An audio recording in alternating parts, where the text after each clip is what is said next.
We have won the Great War. Now we will win the last war.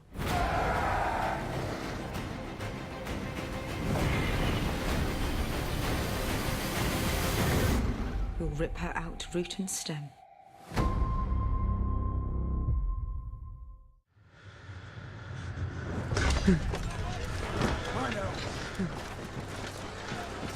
Whoa! We've been building towards this for so long now. You think back to the very beginning of the very first episode, and it's Beyond the Wall where the White Walkers are stalking a group of Rangers. So this is the culmination of one of the key storylines in the whole show. And this is for everything. We've been talking for a long time how the Night King's forces have been growing in power, and most of the living have been kind of openly disdainful of the threat, and now there's no choice but to fight it.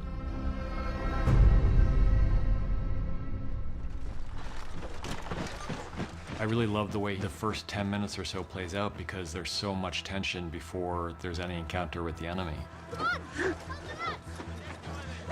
You know, as much as they try to conceal it, people are terrified because this is death coming for them.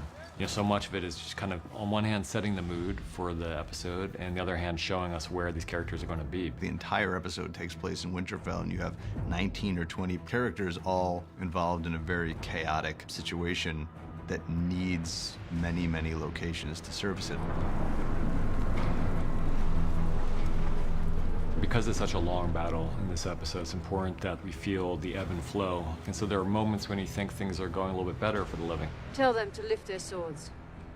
We felt like it was important to have that moment of hope when Mel comes in and lights up their ox, and they all ride off into battle. Zobria Issa se signo to ledus.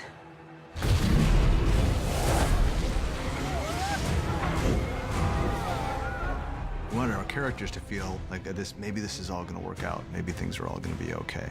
We've seen how devastating a Dothraki charge can be just with their regular swords, and now when they're galloping into combat with flaming Aurochs, it's what could possibly stand against that? What they see is just the end of the Dothraki, essentially. They have a plan, and it's important to wait for the Night King to reveal himself and then have two dragons against one dragon and a really good chance of defeating him. One thing that they couldn't have foreseen was Dany's reaction to seeing the Dothraki decimated. Jon is the person who wants to stick to the plan, but the Dothraki aren't Jon's. They're not loyal to Jon, they're loyal to Dany. And I think that Dany can't bring herself to just watch them die, and so the plan starts to fall apart the second she gets on her dragon, so he does too, and then we take it from there.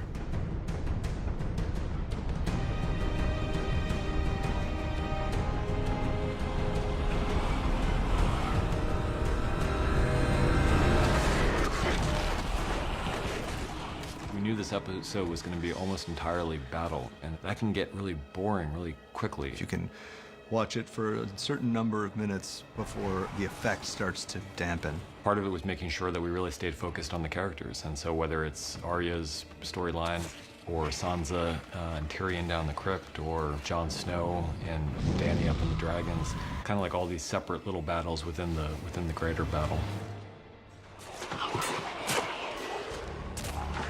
Lyanna Mormont was supposed to be a one-scene character, and then we met Bella Ramsey, and we realized that we would not be doing our jobs if we kept her as a one-scene character. My mother wasn't a great beauty or any other kind of beauty. She was a great warrior, though. She died fighting for your brother, Robb. We knew that you can't give a big death to everybody who dies in this battle, because which would have been too much. But there also, if she were to die, there was no way to not make a moment of it. So that's where the zombie giant comes in. It just did add a whole level of complexity to that moment that I'm sure a lot of people would have been okay with not having there if we had demanded to cut it. But I think they also understood why we needed to give one of the strongest, smaller people in the show a chance to go out taking down one of the strongest, larger things we've ever seen in the show.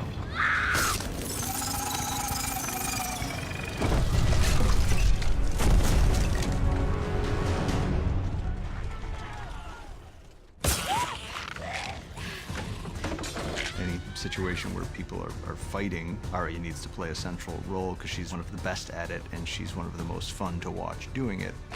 Even for Arya, she can't take on a horde of whites by herself, and especially when her head gets smacked, she's no longer at 100%. It's just about survival at that point. Otherwise, she's completely unstoppable, and she never loses her cool, and that's amazing, and it's a lot of fun to watch, but it's one note. So we decided that almost rewinding the clock on who Arya Stark is to back before she became the sort of magical figure that she's become would really be interesting. It would also give us a chance to change up the nature of the story we were telling. We talked about Winterfell as kind of the home for the show, and one of the things that always struck us as a horrific aspect of this is that these hallways and rooms where we spend a lot of good times and quiet times with characters that we care about has now become a horror set because it's been invaded by undead soldiers.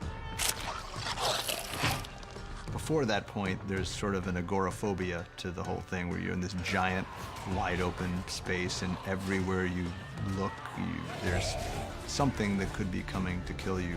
Once you get inside Winterfell, everything contracts, and the walls literally start to close in around you, and something is there in the dark with you, but you don't know exactly where it is. And we thought that the pace change and the tonal change, it was really important to have that in this episode. Otherwise, the episode would start to feel monotonous. Dracarys. We thought it was important that whatever the plan was, that it not just work out, because that would be kind of dull.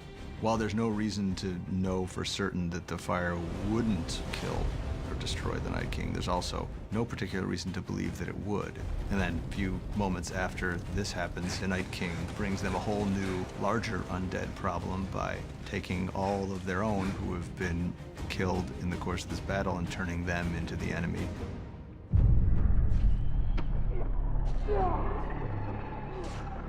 I mean, we talked about various endings for Jorah for a long time, but you think about Jorah from the very first time we met him, he was with Dany.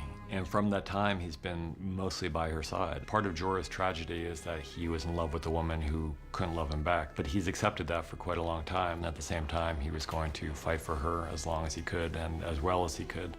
There had never been a moment where she more needed someone to fight to protect her than this moment. And if he could have chosen a way to die, this is how he would have chosen to die. So it was something we thought would be powerful to give him.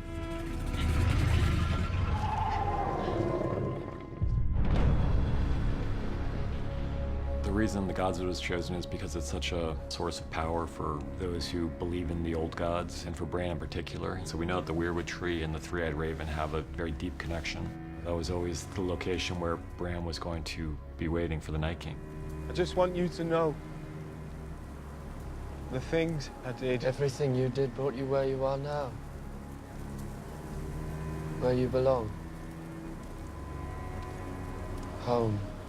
It's not like the show is entirely about people redeeming themselves and then it's all over. But if the canvas is big enough, there are spaces for those redemptive moments. I think what was really important for Theon at the end was hearing that thank you from Bran, because Bran knows what's going to happen. Theon.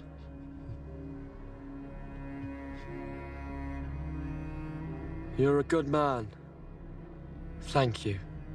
He knows he's dead. He knows he's not going to be able to kill the Night King. But I think what's really heroic about his action is that we're all going to die, and we know we're not going to be able to defeat death at the end. But it's how you face those final moments, and he chooses to run straight at it. And I think he dies in a way that makes us really proud of him and the journey he's gone through.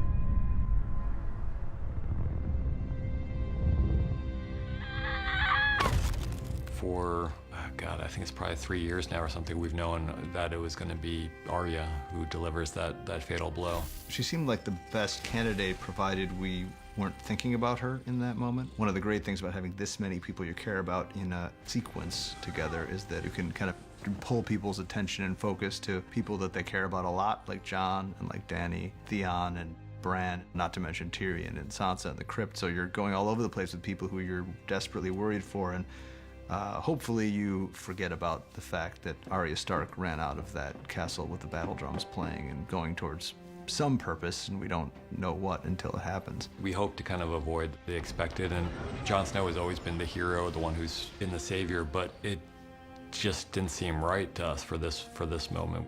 We knew it had to be Valyrian steel to the exact spot where the Child of the Forest put the Dragonglass blade to create the Night King, and he's uncreated by the Valyrian steel. At the end of it, it's a victory for the living, but at great cost because some of our favorite characters fall along the way.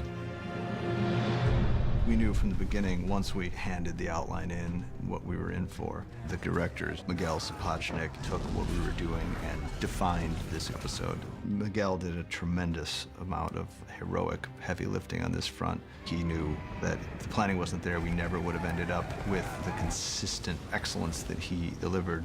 It is to their immense credit that not only that they endured it, but that they did such a great job the whole time they were there. It's a real testament to the entire Belfast crew who gave us something that no amount of money could ever buy.